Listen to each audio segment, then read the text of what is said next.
గుంటూరు విజయవాడ నగరాల మధ్య 16వ నెంబర్ జాతీయ రహదారిపై నిత్యం జరుగుతున్నటువంటి రోడ్డు ప్రమాదాలు నివారణకు హైవే అధికారులు కీలకమైనటువంటి నిర్ణయం తీసుకున్నారు. వాస్తవానికి వాహనాలు ఢీకొనడం కంటే రోడ్డు దాటుతూ గుర్తు తెలియని వాహనాలు ఢీకొంటూ చనిపోతున్నటువంటి వారి సంఖ్య ఇటీవల కాలంలో మంగళగిరి ప్రాంతంలో బాగా పెరిగింది. వాటిని నివారించడానికి రహదారి మధ్యలో భారీ ఇనుప డ్రిల్ను ఏర్పాటు చేశారు.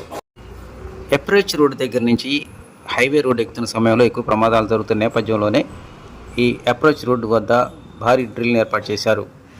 ఇక నుంచి మనుషులు రోడ్డు దాటడం అని కానీ